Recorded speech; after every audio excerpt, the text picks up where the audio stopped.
Vince's palms were sweating as he stood across the street from Carmine's Italian Grill, watching the crime lord through the fogged restaurant windows. He wiped his hands on his jeans, the fabric tough against his skin. 3 deep breaths didn't quite steady him like normal, and the fourth caught in his throat when one of the grunts looked directly at him through the glass. "Just walk in," Vince muttered to himself, flexing his fingers. "It's just a conversation."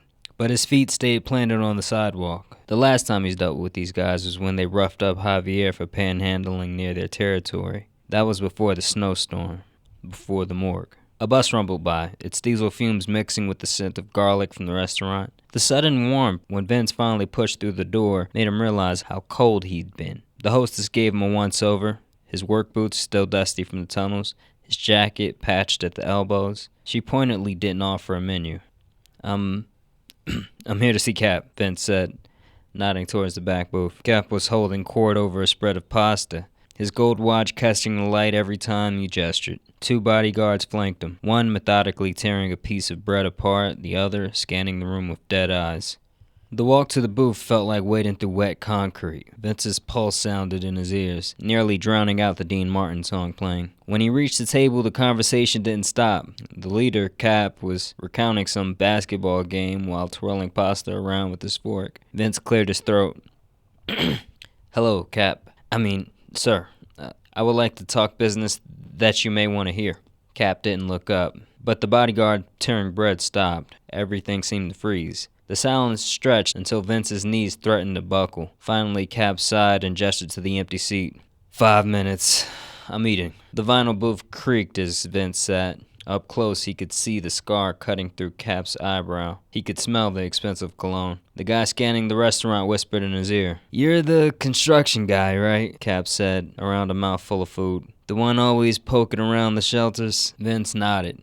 "I have a proposition. The business on 12th Street. They pay you for protection, yeah?" Cap's fork clinked against his plate. "That's not a question you ask aloud." The bodyguard shifted. Vince's mouth went dry, but he pushed forward. "What if I could increase those payments? Substantially." Now Cap looked up, his dark eyes assessing. He wiped his mouth with a linen napkin, taking his time. "Go on." "The homeless problem those stores keep complaining about." Vince leaned in, lowering his voice. "I can make it disappear. Permanently." Cap's chuckle was like gravel in a tin can. "Let me guess. You're gonna bust them to Florida? Buy them all one-way tickets?" "Better." Vince pulled out his phone, showing the security camera footage of a block where Javier used to camp. "Notice anything different about this stretch?" Cap squinted at the screen. The timestamp showed last week's date, but the sidewalks were conspicuously empty. No tents, no shopping carts, no clusters of people trying to stay warm over steam grates. "Holy shit," Cap exclaimed. His tone changed. The bodyguards were both watching now. "That was you? No one knows what happened, but my associate that owns the chicken restaurant has been loving it this past week. You can check the patrol logs. No arrest, no hospital admissions, just gone." Vince swiped to another clip showing the same emptiness. "Francisco's Pizza may have saw a surge in lunch customers last week." Cap's fingers drummed on the tablecloth. "And where are you putting all these people? Huh? Running some underground railroad?" His laugh turned sharp. "Wait, don't tell me. You're harvesting organs." Vince kept his face blank. "The less you know, the better for both of us. But I can guarantee they won't come back to your streets." He took a deep breath. 50-50 split on whatever the businesses pay you for the cleanup. The silence stretched as Cap thought about the deal. Outside, a siren welled past. Vince counted the seconds in his head, trying not to stare at the bodyguard's hand resting near his waistband. Finally, Cap folded the napkin into his pocket. "I'll have my guys verify your claims. If it checks out," he shrugged, "we'll talk percentages. But if I find out you're lying, or worse, if this comes back to bite me," he speared a piece of meat with sudden violence, "we'll revisit our terms in a much less comfortable setting." Vince stood too quickly, his knees popping. "Fair enough." He turned to leave when Cap's voice stopped him. "One more thing." The crime lord was smiling now, the kind of smile that didn't reach his eyes. "You seem like a smart guy, so why don't you ask yourself, why would someone like me settle for half when I could just take it all?" The words hung in the air between them. The threat is palpable as garlic on Vince's tongue. He forced himself to meet Cap's gaze. Because you're a businessman like me, and good business means steady income and good partners. For a heartbeat, Vince thought he'd gone too far. Then Cap burst out laughing, waving him away like a dismissed servant. Get out of here before I change my mind. The cold air outside hit Vince like a slap. He made it 3 blocks before ducking into an alley to vomit up the fear and adrenaline. Leaning against the brick wall, he fumbled for his phone with shaking hands. Maria answered on the first ring. Well, it's done, Vince gasped, wiping his mouth. We're in business. The tunnel entrance was hidden behind a false electrical panel in the subway's service corridor. Vince checked twice for tails before taking out the screws. He moved the panel, revealing the dimly lit passage that sloped downward into the bedrock. The air grew warmer as he descended, carrying the faint scent of a damp earth and something new, cooking oil and human sweat. Home. Maria was waiting at the first checkpoint, her arms crossed. You look like hell. Feel like it too. Vince handed her tonight's food pickup he grabbed on the way. Brought reinforcements. She peeked inside at the bagels and bread. How are you paying for all this? She gestured to the floors and wiring. Consider it a business expense. Vince rubbed his temples. Where's Javi Jr.? Maria's expression darkened, pouting in his bunk. Some of the older kids have been unkind. They found the boy curled on a mattress salvaged from a dumpster behind a motel, his face pressed into a pillow that still smelled faintly of cigarette smoke. The space around him was meticulously organized. A row of water bottles along one side, his few toys lined up against the wall, just like Javier used to keep his army gear. Hey, champ, Vince sat on the edge of the bed. Heard you had a rough day. The boy didn't respond. Maria sighed. Tommy Callahan called him a rat.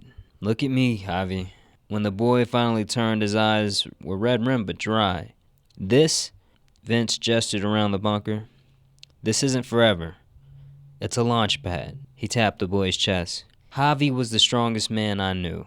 And you know why? Javi Jr. shook his head. Because he never let small people make him feel small. Vince stood, offering a hand. Now come on, I need your help. The communal area had transformed since morning. Someone had hung sheets of reflective insulation along the curved walls, bouncing the LED work lights into every corner. The plumber, Vince really needed to learn his name, was elbow deep in PVC pipes, redirecting the runoff from their makeshift shower. I got the solid separation working, the man grunted without looking up.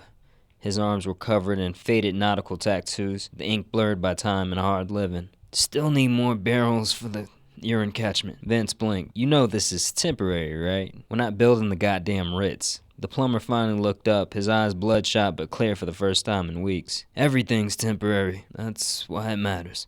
A crash echoed from the kitchen nook, followed by laughter. 3 of the shelter women were jury-rigging a hot plate to their stolen grid power, arguing over recipes like it was a church potluck. The sight sent an unexpected pang through Vince's chest. This was what his father had wanted all along. Not just shelter, but dignity. Maria nudged him. You okay? Yeah, Vince cleared his throat. Just thinking about. The emergency klaxon cut him off. 3 short chimes. Unauthorized entry. Vince was moving before the echoes faded, grabbing the baseball bat by the door.